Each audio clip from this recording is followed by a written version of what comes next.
Hello दोस्तों, स्वागत है आप सभी का आपके अपने चैनल बेसिक नॉलेज में। तो कैसे हैं आप सब? आशा करता हैं आप सभी मस्त हैं और पढ़ाई भी जबरदस्त तरीके से कर रहे हैं। जी हाँ दोस्तों, एग्जाम सामने आ चुका है तो पढ़ाई में बिल्कुल जबरदस्त तरीके से जुट जाइए, क्योंकि और कुछ ही दिनों बाद आप लोग एग्जाम होने वाला है। लगभग और कितना 20 दिन बचा हुआ है, इसलिए तैयारी में बिल्कुल धमाकेदार तरीके से जुट जाइए। दोस्तों आज का वीडियो है इंग्लिश का सेट 5, जिसमें सभी का हम लोग सॉल्यूशन डिटेल में देखेंगे। आप लोग ग्रामर पोर्शन चाहिए, जितने सारे पोर्शन है क्वेश्चन आंसर सभी को देखेंगे।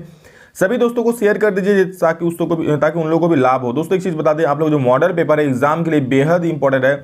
इससे बहुत सारे क्वेश्चंस आएंगे और पैटर्न तो बिल्कुल ऐसा ही रहेगा, इसलिए मॉडल हर एक मॉडल सेट को जरूर सॉल्व कर लीजिए। आप लोग एग्जाम के लिए बहुत ज्यादा हेल्पफुल रहेगा।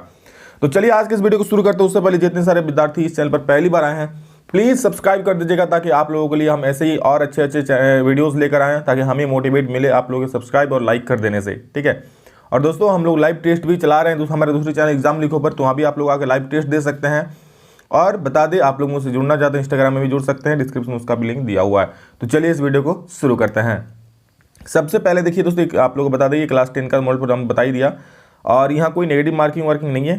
ठीक है, चलिए शुरू करते हैं। सबसे पहले आप लोग एक पैसेज है यहाँ पर देख सकते हैं, पैसेज को पढ़ना है आप लोग को, उसको समझ लेना है। यहाँ कॉफी के बारे में लिखा हुआ है, देखिए, coffee and T R favourite hot drinks of people in all parts of the world. बोला कॉफी और टी क्या है, मतलब कॉफी और चाय क्या है, हर एक के लिए फेवरेट है, चाहे वो दुनिया के किसी भी कोने से बिलोंग करे, हर दुनिया के किसी भी क्षेत्र से रहे। Coffee is very popular in northern Europe and in the middle east. Bro coffee जो नॉर्दर्न यूरोप है वहाँ बहुत ज़्यादा पॉपुलर है, और मिडल ईस्ट में भी। Coffee is very popular in northern Europe, ये तो वही दो बार लिखा गया है। Some people put cream put cream and sugar in their coffee. बोल रहे क्या, कुछ लोग कॉफी में क्रीम और शुगर भी डाल लेते हैं, चीनी भी डाल लेते हैं। आप लोग देखे होंगे। अब सर क्रीम क्या होता है, तो आप लोग देखे होंगे जो शादी पार्टी में होता है ना, ऊपर से क्या पाउडर टाइप का डाल देता है, उसी को यहाँ शायद बोला जा रहा है। और उतना क्रीम के बारे में हम लोग तो सिंपल कभी कभार चाय पी ले, वही बहुत है ना। तो वही चीज़ है यहाँ पर कॉफ़ी बोल रहा है। कोई लोग क्या होता है अपने शौकिया के लिए उस पर क्रीम डाल लेते हैं ऊपर से, और चीनी तो डाल के पीता ही है भाई। In the United States wires more coffee is use than any other nation. बोल रहा है यूनाइटेड स्टेट्स में, मतलब यूएसए में क्या होता है कि वहाँ कॉफ़ी ज़्यादा यूज़ किया जाता है किसी भी दूसरे कंट्री के मुकाबले। Many people drink their coffee black without cream और शुगर। मतलब बहुत सारे लोग क्या करते हैं, बिना चीनी और क्रीम के कॉफ़ी पी जाते हैं। Nomads who also use a lot of coffee like to boil and cool it several times before drinking. बोला नोमैड्स क्या, जो कॉफ़ी को बहुत बार ठंडा और गर्म करके अब फिर ठंडा किया फिर गर्म किया, ठंडा किया फिर गर्म किया, ऐसे करके कॉफ़ी को लोग पीते हैं। और आगे देखिए क्या कह रहा है कि in China, Japan and other oriental countries where T is the national drink. मतलब क्या बोल रहा है, चाइना, जापान और बाकी जो कुछ अलग कंट्रीज वहाँ जो चाय क्या है प्रमुख वहाँ लोग का ड्रिंक है। People do not use sugar in there T. और क्या वहाँ पर चीनी का यूज़ नहीं करता लोग चाय में। समझ रहे हैं आप लोग, बिना चाय का चीनी पी पाइएगा, नहीं पी पाइएगा ना। तो यहाँ देखिए चाइना में, जापान में और भी बहुत सारे जो कंट्रीज है जिसका नेशनल ड्रिंक है, वो लोग बिना चीनी का चाय पी जाते हैं। But in England where tea is also national drink many people use sugar. मतलब बहुत सारे लोग इंग्लैंड में क्या चीनी यूज़ करते हैं। Most people want their tea and coffee very hot but many. क्या बोल रहे, मैक्सिमम लोग क्या करते हैं कि कॉफ़ी को गर्म पीना पसंद करते हैं ना, जैसे आप लोग भी गर्म पीना ही पसंद करते हैं। लेकिन अमेरिकन ड्रिंक्स आइस टी, मतलब ठंडा coffee, and sometimes ice coffee specially in summer. अब आप लोग देखे होंगे, बहुत सारे वीडियोस में भी देखे होंगे किसी के कि कोल्ड कॉफ़ी पियेंगे। अब ये कोल्ड कॉफ़ी कैसा होता है, कौन कौन पिया है कमेंट करके जरूर बताएंगे, क्योंकि मैंने तो कभी पिया नहीं है कोल्ड कॉफ़ी। ठीक है, वो क्या होता है, आइस कॉफ़ी ठंडा होता है, जिस तरह आप लोग कोल्ड ड्रिंक्स पीते हैं ना, उसी तरह का कोल्ड कॉफ़ी होता होगा। ठीक, तो वही चीज़ है। अब चलिए क्वेश्चंस देख लेते हैं, क्या क्वेश्चन है आप लोग का यहाँ पर। पहला सवाल है व्हाट इज ब्लैक कॉफ़ी। तो दोस्तों मैंने आप लोग बता दिया, coffee without cream and sugar. यहाँ पर लिखा हुआ है पैसेज में, जो कॉफ़ी बिना क्रीम और शुगर का होता है उसे क्या कहते हैं, ब्लैक कॉफ़ी यहाँ पर बोला गया है। यानी कि option C is correct answer of the question number 1। Option C सही है। ठीक है, चलिए आगे बढ़ते हैं। 2 नंबर क्या बोल रहा है, when do Americans drink ice coffee. Ice coffee कब पीता है, तो भैया ठंडा कॉफ़ी है तो गर्मी में ही पिएगा ना, तो इन समर हो जाएगा। That is option number B is the right answer. Option number B, 2 का बी हो गया। 3 नंबर देखिए क्या बोल रहा है, which drink is very popular in northern Europe. Northern Europe में कौन सा ड्रिंक बहुत ज़्यादा पॉपुलर है। तो यहाँ पर लिखा है दोस्तों, वहाँ पर कॉफ़ी क्या है, बहुत ज़्यादा पॉपुलर है, इसलिए option A is correct answer. ठीक है, एक बार ना आप लोग पैसेज को अच्छे से पढ़ लीजिएगा ना, तो थोड़ा बहुत हिंदी भी समझ जाइएगा तो आराम से बना लीजिएगा, कोई दिक्कत वाली बात नहीं है। पूरा एग्जैक्ट माने भी समझना नहीं पड़ेगा, थोड़ा बहुत समझ जाए तो आप लोग वर्ड से मिला करके आंसर निकाल लेंगे। और काम दोस्तों आंसर निकालना ही आप लोग का, ठीक है। लेकिन हाँ समझिएगा तो ज़्यादा बेटर होगा, बनाने में मज़ा आएगा। क्या उसके बाद वाला कि what is special in coffee drinking for nomads. वो नोमेड्स के लिए कॉफ़ी, जो कॉफ़ी था उसमें स्पेशल क्या था। तो वो लोग क्या करता है दोस्तों, कई बार ठंडा करके गर्म करके, पता था कि फिर ठंडा किया फिर गर्म किया, ठंडा किया फिर गर्म किया, इस पर कई बार ठंडा गर्म करके कॉफ़ी को लोग पीते थे। तो 4 का डी सही हो जाएगा, यानी कि they like to drink it after boiling and cooling several times. Option D is correct answer of the question number 4। Next, now moving to next question. 5 number question is select the opposite और antonyms of hot and most. Hot का और most का उल्टा शब्द, मतलब कह सकते हैं विलोम शब्द क्या होता है। तो हॉट का कोल्ड हो जाएगा और मोस्ट का लिस्ट हो जाएगा। That is option number C is the right answer. Next, फिर से आप लोगों के सामने एक पैसेज आ खड़ा हुआ है, इस पैसेज को फिर से आप लोगों को पढ़ना है, ठीक है। यहाँ पर दोस्तों बच्चों के फ्यूचर के बारे में कहा गया, देखिएगा कहा गया, बहुत ही अच्छा पैसेज है। क्या बोला है कि it is well known to everyone that children are the future of tomorrow. बोले ये सभी लोग जानते हैं कि जो बच्चे हैं कल का भविष्य हैं। The welfare and the progress of the country rest on their soldiers because there are the students who shape themselves into formative years of their lifes. यहाँ कहा जा रहा है क्या कि बच्चे क्या हमारे देश का भविष्य है, सभी लोग जानते हैं, वही कल हमारे देश के भविष्य बनने वाले, कल जो देश का जो जिम्मेवारी रहेगा उन बच्चों पर ही रहेगा, बिल्कुल रहने वाला है। क्योंकि कल आज जो बच्चे हैं दोस्तों, कल जाकर कोई इंजीनियर बनेगा, कोई डॉक्टर बनेगा, कोई मोदी जैसा प्रधानमंत्री बन जाएगा, ठीक है, कोई योगी जैसा मुख्यमंत्री बन जाएगा, कोई हम लोग के हेमंत सोरेन जैसा मुख्यमंत्री बन जाएगा, ठीक है, जो आप लोग का अभी 1 साल तक वैकेंसी नहीं निकाला है। चलिए वो अलग बात है, राजनीति की बात है। लेकिन दोस्तों ये मतलब क्या, बच्चे जो अभी है कल कुछ बनेंगे आगे जाकर, तो उन लोगों के कंधों पर क्या हम लोग का देश का पूरा जिम्मेवारी रहेगा, यही चीज़ यहाँ पर कहा गया। आगे आगे अलग अलग चीज़ बनेंगे लोग। The better the citizen the most progressive and healthier in nation can become. बोल रहा जितना अच्छा किस देश के बासिंदा होंगे, जितना अच्छे वहाँ के लोग होंगे, उतना ही उस देश डेवलप अच्छा करेगा, ज़्यादा हेल्थ होगा, ठीक है, मतलब अच्छे हर तरफ से होंगे। We have the example of Japan before us which was completely devastated during the second world war. यहाँ कह रहा है कि एक हम लोग के सामने एक बहुत अच्छा एग्जाम्पल है जापान का, जो सेकेंड वर्ल्ड वॉर में पूरी तरह ध्वस्त हो चुका था, उसका इकोनॉमी बर्बाद हो चुका था, तहस नहस हो चुका था, कि उसने किस तरह से फिर से अपने आप को खड़ा किया। क्या लिखा उनके बारे में देखिए कि they had to present the spirit of discipline in every field. किया उसने अपने आप को हर एक फील्ड में डिसिप्लिन प्रदर्शित किया, हर एक फील्ड में डिसिप्लिन रहा। They had to put an end to their strikes, demonstrations, agitations and continuous social evils. कह रहा हूँ कि उन्होंने जो अपने आप जो वहाँ के हड़तालें थी उनको बंद किया, जो समाज में बुराइयाँ थी, संक्रमण वाला जो बात था कि छुआछूत वाला जो भी बात है, वहाँ समाज में जो बुराइयाँ उपस्थित थी, हमले होते थे, उन सब को लोग बंद किया। They had to yoke themselves to different constructive work. उन्हें अपने आप को क्या अलग अलग रचनात्मक कार्यों में जोड़ा, अलग अलग अच्छे अच्छे काम किया, वही चीज़ यहाँ पर कहा गया है। In case they had continue to waste their time and energy in useless pursuits they would have been proceeding towards the darkest future of the country. यहाँ कहा जा रहा है कि जब जापान की स्थिति ऐसी थी, इसके बावजूद अगर वो लोग अपने टाइम को वेस्ट करता, ठीक है, तो क्या हालत होता सोचिए। मतलब समझ सकते हैं कि the darkest future of the country हो जाता, उनका जो कंट्री था बिल्कुल अंधकार में चला जाता। एक तो दलदल में डूबा हुआ था, ही तहस नहस था, ही इकोनॉमी डूबा हुआ था वर्ल्ड वॉर सेकेंड विश्व युद्ध के बाद।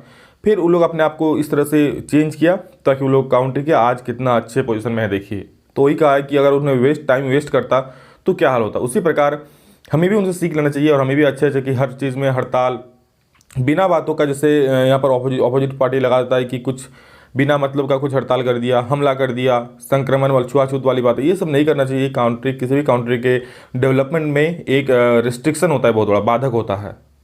तो चलिए सवाल की तरफ बढ़ते हैं। सवाल पहला क्या, 6 नंबर देख लीजिए। यहाँ बोला है who is the future of tomorrow according to the passage. तो फ्यूचर कौन है दोस्तों, चिल्ड्रेन। जी हाँ, जो हमारे देश के बच्चे हैं वही, जैसे आप लोग जो इस पैसेज को पढ़ रहे हैं, जो इस वीडियो को देख रहे हैं। तो 6 का सी बिल्कुल सटीक जवाब हो जाएगा, ठीक है। और आप लोगों को बड़े होकर क्या बनना है कमेंट करके जरूर बोलेंगे, जो यहाँ तक देखें हैं वीडियो को, ठीक है। Next, how does the nation progress. कोई नेशन, कोई देश कैसे, कोई राष्ट्र कैसे प्रोग्रेस करता है, वही पूछा यहाँ पर। तो इसका सही उत्तर क्या हो जाएगा दोस्तों, when the children save their formative years. वही लिखा हुआ आप लोग को पैसेज में when the children save their formative years. 7 का ए। नाउ नेक्स्ट क्वेश्चन 8 नंबर देख लीजिए क्या बोला है। How did Japan get out of the devastation of the second world war. उन्होंने अपने आप को सेकेंड वर्ल्ड वॉर का जो क्षति हुआ था उससे कैसे बाहर निकाला। तो इसका सही उत्तर दोस्तों हो जाएगा by bringing spirit of discipline in every sphere. मतलब हर एक फील्ड में क्या वो लोग अपने आप को डिसिप्लिन किया और इस तरीके से उन्होंने अपने आप को इससे बाहर निकाला। नेक्स्ट क्वेश्चन 9 नंबर कि which are the things not done by Japan to restore their progress. मतलब जो ऑप्शन दिया गया उनमें से कौन सा ऐसा चीज़ है जिन्होंने जो चीज़ जापान ने नहीं किया अपने कंट्री को आगे बढ़ाने के लिए, क्या चीज़ नहीं किया। तो put an end to their strikes उसने ये भी किया है, put an end to their agitations ये भी किया है, putting an end to their contagious social evils जो समाज में बुराई है तो उसको भी बंद किया है। ये सारा चीज़ दोस्तों यहाँ तक तो किया है। चलिए चौथा ऑप्शन देखते हैं उसमें क्या कहा गया है। इसमें कहा गया contributing themselves in shaping their future leaders. तो क्या उन्होंने अपने फ्यूचर लीडर्स को शेप करने के लिए, नहीं मैं देश का नेता बनूंगा, ये चीज़ करूंगा, वो चीज़ करूंगा, इसमें वो लोग व्यस्त किया, अपने आप समय बर्बाद किया क्या? बिल्कुल नहीं। शेपिंग देयर फ्यूचर लीडर्स को ये वाला नहीं किया है, मतलब ये सही आंसर हो जाएगा। ठीक है, सॉरी डी नंबर सही है। चलिए आगे बढ़ते हैं और यहाँ पूछा है 10 नंबर में which word in the passage means infectious. Infectious मतलब क्या, इन्फेक्शियस मतलब क्या होता है दोस्तों? इसका मतलब जो संक्रमण होता है उसी को बोलता है। तो संक्रमण के लिए इस पैसेज में वर्ड यूज़ किया है कॉन्टेजियस। तो contagious is the right answer, that is B. Okay, इसका अर्थ होता है संक्रमण। चलिए अब लेटर राइटिंग की तरफ, राइटिंग सेक्शन में जाते हैं। और read the composition and fill the blanks with appropriate words. तो चलिए देख लेते हैं क्या बोला है। Plastic material dash. तो प्लास्टिक मटेरियल क्या होता है? 4 ऑप्शन आपके सामने, हार्म, हार्मिंग, हार्म्ड, हार्म्स। तो plastic material harms our environment to maximum. क्या हमारे इन्वायरमेंट को मैक्सिमम क्षति पहुंचाता है? It is obtain dash for food by birds. क्या हो जाए? इट इज ऑब्टेन, 12 का 4 ऑप्शन देख सकते हैं। तो इट इज ऑब्टेन मिस्टेकन, मतलब गलती से खा गया फूड। तो मिस्टेकन कहाँ देख सकते हैं आप लोग? कितना नंबर है? 12 नंबर ना। तो 12 का यहाँ हो जाएगा ए। ठीक है, it is obtain mistaken. Okay, it is obtain mistaken for food by birds. गलती से जो पंछी है उसको खा लेते हैं प्लास्टिक वाली चीज़ को, animal and fish, leading to their dash. Leading to their क्या, तेरे का क्या हो जाएगा? डेथ। तो तेरे का सही उत्तर क्या हो जाएगा? बी यहाँ पर सही हो जाएगा। ठीक है, जिससे वो लोग मर जाते हैं, प्लास्टिक वाली चीज़ खा लेते हैं। तो investigations dash on for a long time to produce environment friendly plastic. यहाँ पर क्या हो जाए? 14 नंबर देख सकते हैं, 4 ऑप्शन है कि has been going on, have been going on, is going on, are going on. तो इसका दोस्तों क्या हो जाएगा? Have been going on. Investigation have been going on for a long time to produce environmental friendly plastic. मतलब लंबे समय से इन्वेस्टिगेशन हो ही रहा है क्या कि जो पर्यावरण के लिए अच्छे हो, इको फ्रेंडली कह सकते हैं उसको। ठीक है, उस टाइप का प्लास्टिक तैयार हो, लेकिन अभी तक वो काम चल ही रहा है, अभी तक पूरा नहीं हो पाया है। ठीक है, कि प्लास्टिक मतलब ऐसा प्लास्टिक तैयार किया जाए जो मिट्टी में गल जाए। ठीक है, तो चलिए नेक्स्ट क्या देख लेते हैं। यहाँ बोला आप लोग एक इन्फॉर्मल लेटर है उसको पढ़ना है और जो खाली जगह उसको भरना है। ठीक है, आप लोग यहाँ पर हेडमास्टर को यहाँ पर एक लेटर लिखा जा रहा है। 25 तारीख को दोस्तों ये लेटर लिख रहे हैं, यहाँ ध्यान से देख लीजिए। 25 तारीख को लिख रहा है आप लोग जो छोटी यहाँ पर class teacher and application for accepting fine, मतलब फाइन को माफ़ करने के लिए 25 तारीख को लिख रहा है। 25 तारीख से लेकर के 30 तारीख तक की छुट्टी के लिए। ठीक है, मतलब पहले छुट्टी के लिए आवेदन लिख रहा है। क्या लिख रहा है देखिए, with humble submission I beg to say that I dash not attend my class. मतलब क्या मैं अपने क्लास को अटेंड नहीं हो सकता हूँ। तो इसलिए कैन हो जाए यहाँ पर कैन। तो कैन देखिए 15 का कहाँ है? 15 नंबर में आई कैन नॉट अटेंड ना, तो आई कैन नॉट अटेंड हो जाएगा। तो ऑप्शन नंबर 15 का यहाँ पर एक सही हो जाएगा कि I can not attend, that is option number A बिल्कुल सही हो जाएगा। आगे देखिए, I can not attend, I beg to say that I can not attend my class from this to this, मतलब 25 to 30 October I dash engaged in the marriage ceremony of my sister. तो 16 number में देखिए क्या क्या option है, is, was, have. तो I have engage. ठीक है, मैं इंगेज हो गया, engaged in the marriage ceremony of my sister, so I could not attend my class for 5 days। मतलब क्या मैं अपने सिस्टर की मैरिज सेरेमनी में 5 दिनों के लिए व्यस्त हो जाऊँगा, इसलिए मैं क्लास नहीं आ सकता। I therefore dash you to excuse me from paying absence fine for 5 days। और इसलिए क्या कर रहा है कि I therefore requested हो जाएगा, requesting। तो क्या यहाँ पर रिक्वेस्ट आई कितना नंबर क्वेश्चन है? 17 नंबर। हाँ, तो इसका हो जाएगा आई देयरफॉर रिक्वेस्ट यू, मतलब क्या उनसे रिक्वेस्ट करता हूँ आपसे कि जो मेरा 5 दिन का फाइन है उसको माफ़ कर दीजिए। I shall be oblige to you for it. Next your dash. तो योर क्या 8 नंबर में क्या क्या देख लीजिए, फेथफुल, ओबीडियंट, फेथफुली कि आप लोग यहाँ पर लिख सकते हैं, क्या लिखते हैं, फेथफुली लिखते हैं ना, तो 18 नंबर क्या लिख दीजिएगा यहाँ पर, सी, देख लीजिए फेथफुली, ठीक है। और यहाँ पर आप लोग का ये लेटर समाप्त हो जाएगा, आप लोग का 5 दिन की छुट्टी आप लोग को मिल जाएगा। चलिए आगे चलते हैं। छुट्टी खत्म होने के बाद हम लोग स्कूल आते हैं और फिर से पढ़ाई करते हैं, ठीक है। देखिए अब सेक्शन सी ग्रामर पोर्शन में आ जाते हैं। यहाँ क्या कर रहा है, जो कि 5 मार्क्स का दिया हुआ है। दोस्तों आप लोग को थोड़ा बता दें, यहाँ पर जो आप लोग को मॉडल पेपर 5 है ना, वो थोड़ा सा डिफरेंट है, क्योंकि इसमें आप लोग एक इन्फॉर्मल लेटर दिया और एक पैसेज टाइप का भी दिया हुआ है जो उसको भरना था, और बाकी जो मॉडल पर है उससे ये वाला थोड़ा सा टफ लग रहा है, ठीक है। चलिए देखते हैं क्या है यहाँ पर, तो इसलिए अच्छे से समझ लीजिए, क्या पता अगर इसमें से कुछ उठा के दे दे तो फिर अच्छे से, इसलिए अच्छे से कर लीजिए। पहला क्वेश्चन है कि ही dash his birthday on last Sunday. 19 number क्या हो जाएगा, ही सेलिब्रेटेड, जब भी क्या उन्होंने बर्थडे मनाया लास्ट संडे, यानी कि पास्ट टेंस में, दैट इज सेलिब्रेटेड हो जाएगा past tense. He celebrated his birthday, his 15th birthday on last Sunday. When we are taking lunch the postman dash the door. 20 number क्या हो जाएगा, when we were taking lunch the postman dash the door, तो क्या हो जाएगा, postman knock the door, मतलब दरवाज़ा खटखटाया। जब हम लोग लंच कर रहे थे तो पोस्टमैन ने दरवाज़ा खटखटाया और आप लोग के लिए प्यार भरा चिट्ठी लाया, ठीक है। चलिए आगे देखते हैं 21 नंबर क्या बोला है, dash he dash me I would have visited his home. तो 21 नंबर में क्या हो जाएगा, डैश ही डैश मी, तो इसका हो जाएगा दोस्तों, had he telephone me I would have visited his home. तो यहाँ पर 21 का डी सही हो जाएगा। क्या हो जाएगा, had he telephone me I would have visit his home. यहाँ वही पूछा कि क्या उसने मुझे कॉल किया या टेलीफोन किया, वही पूछा गया, लिखा हुआ है। Next 22 number, select the correct indirect form, the teacher said to me I have performed well in the class. इसका करेक्ट फॉर्म इनडायरेक्ट फॉर्म में चेंज करने बोला है, तो 22 का देख लीजिए, सारा ऑप्शन मिला लीजिएगा। इसका जो सही आंसर दोस्तों हो जाएगा the teacher told me that I had performed well in the class. Teacher told me that I had performed, यहाँ पर क्या है देखिए, आई हैव परफॉर्म, तो जब भी इस तरह का सेंटेंस रहता है, ठीक है, हैव हैज़, तो वहाँ पर हैड लग जाता है, और यहाँ पर सेड टू मी टोल्ड हो जाएगा। तो ऑप्शन नंबर बी बिल्कुल यहाँ पर सटीक हो जाएगा, ठीक है। वैसे मैं जब इसका क्लास लाऊंगा तो आप लोगों को डिटेल में समझ में आ जाएगा। चलिए आगे बढ़ते हैं। 23 नंबर क्या बोला देख लीजिए, select the correct indirect form, Gandhi said honesty pays in the long run. तो 23 का दोस्तों सही उत्तर क्या हो जाएगा, Gandhi said that honesty pays in the long run. Option B सही हो जाएगा 23 का B is the right answer. Okay चलिए आगे चलते हैं। 23 हो गया, 24 नंबर देख लेते हैं। आप 24 में उससे पहले आप लोगों का एक पैसेज टाइप का चाहिए, उसको पढ़िए। All through the night Lencho thought only of his one hope, the help of God whose eyes as he had been instructed see everything even what is deep in one's confidence. Lencho was an ox of a man working like an animal in the fields. ठीक है, यहाँ पर उसके बारे में कहा गया। तो चलिए हम क्वेश्चन देख लेते हैं, आप लोग पैसेज को अच्छे से पढ़ लीजिएगा, किताब से आप लोग यही पैसेज दिया गया है। पहला सवाल है, what was the last hope of लैंचो। Last hope क्या था, तो अंतिम दोस्तों उसका जो आशा था, होप था, वो भगवान ही थे, और सभी का दोस्तों अंतिम उम्मीद क्या भगवान ही होता है ना। तो 24 का यहाँ पर क्या हो जाएगा, last hope help from God, ताकि उसे भगवान से मदद मिले। ठीक है, तो यहाँ पर ए नंबर सही हो जाएगा। Next, लैंचो was N ox of man, what does this statement mean. ठीक है, ऑक्स ऑफ मैन, तो यहाँ पर देखिए क्या हो जाएगा 25 नंबर का।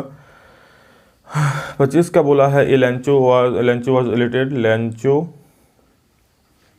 Was an ignorant man, Lencho was hard working man, Lencho was a careless man. तो Lencho was hard working man. Ox of man मतलब जैसे सांड कैसा मेहनत करता है खेत में, उसी प्रकार यहाँ लैंचो को कहा गया कि उसी प्रकार लैंचो भी यहाँ मेहनत कर रहा है, तो वही लैंचो वाज हार्ड वर्किंग मैन हो जाए, क्योंकि यहाँ सांड से तुलना की गई है। ठीक है, 26 नंबर देखिए, to whom did Lencho write a letter. लैंचो ने किसको पत्र लिखा, तो दोस्तों उन्होंने भगवान को पत्र लिखा था। ठीक है, which word in the passage means soul. Soul का मीन्स क्या है, जो आप लोग दिया गया पैसेज है उसमें, तो सॉल का मीन्स तो होता है कॉन्सिडेंस। ठीक है, सॉरी कॉनसाइंस। ओके, कॉनसाइंस हो जाए, यानी कि सी बिल्कुल सही हो जाए, 27 का सी। आगे 28 नंबर चलते हैं दोस्तों। Read the extract of the poem and answer the following questions. But if it had to क्या बोला है, but if it had to perish twice I think I know enough of hate to say that for destruction ice is also great and would suffice। तो 28 में क्या बोला देख लीजिए, name the poem from which the extract has been taken. मतलब ये जो 4 line लिए है कौन सा कविता से लिया गया आप लोग का पार्ट से। तो दोस्तों ये लिया गया था फायर एंड आइस से लिया गया है। ठीक है, यहाँ देख सकते हैं आइस शब्द का यूज़ किया गया है, तो आप लोग ऐसे भी देख के लगा सकते हैं इसको अंदाजा कि हाँ फायर एंड आइस से ही लिया जाएगा। Next, name the poet who has compose this poem. दोस्तों मैं आप लोग हमेशा कहता हूँ कि आप लोग जितने सारे चैप्टर्स है सभी का पोएट और जो उसका राइटर है उनका नाम जरूर याद कर लीजिएगा, क्योंकि एग्जाम में उससे क्वेश्चन पूछा ही जाएगा, 3-4 सवाल तो कहीं नहीं जाएगा। ठीक है, 29 नंबर दोस्तों देख लीजिए, name the poet who has compose this poem. किसने ये पोएम लिखा है, कंपोज किया है। तो 29 का ए हो जाएगा रॉबर्ट फ्रोस्ट। ठीक है, रॉबर्ट फ्रोस्ट ने ये पोएम लिखा था। Next, how will the world come to an end according to the above extract. मतलब ये जो दुनिया किस तरीके से अंत होगा उनका यही इस पॉइंट में लिखा है। इस क्वेश्चन में क्या पूछा है, तो यहाँ हो जाए ग्रोइंग हेटेड, मतलब नफरत से इस दुनिया का। How will the world come to an end according to the above, मतलब क्या नफरत करेगी एक दूसरे से, अंत में इस दुनिया का अंत हो जाएगा। तो नफरत मत करिए भाई साहब, प्यार कीजिए, प्यार। 31 नंबर देखिए क्या बोला है, Which word are rhyming with twice? Which word are rhyming with twice? तो इसका सही उत्तर दोस्तों हो जाएगा 31 का डी, आइस एंड सफिस। ठीक है, 31 का डी हो जाएगा। आगे 32 देखिए, 32 में क्या बोला है, What destroyed the paddy crops of Lancho? लैंचो का पैडी क्रॉप्स किसने बर्बाद कर दिया था। तो वो दोस्तों हैवी हेलस्टोन्स ने, बारिश में जो बड़ा बड़ा पत्थर गिर रहा था, ओले गिर रहे थे, उन्होंने इसको बर्बाद कर दिया था। बी सही हो जाएगा 32 का। 33 देख लीजिए, 33 क्या बोला है, who was the first black president of south Africa. Nelson Mandela, सभी लोग जानते हैं, तो ये आप लोग ऑप्शन बी सही हो जाएगा। 34 में क्या बोला है, why was the seagull afford to fly. Seagull क्यों नहीं उड़ पा रही थी। तो इसका सही उत्तर दोस्तों हो जाएगा, it was his first flight. पहली उड़ान थी, पहली उड़ान में सबको डर लगता है। आप लोग भी जब पहली बार चले थे साइकिल चलाने, डर तो लगता ही है, उसी प्रकार है दोस्तों। 35 नंबर पूछा है कि why does the narrator say that paper has more patience than people. ऐसा क्यों कहा नरेटर ने कि पेपर के पास ज़्यादा पेशेंस है आदमी के मुकाबले। तो 35 का दोस्तों यहाँ पर one can write anything at any length of paper, बोला कि उसमें कोई भी कुछ भी लिख सकता है, तो पेपर के पास ज़्यादा पेशेंस है, कितना भी लंबा आप लिख सकते हैं ना पेपर में।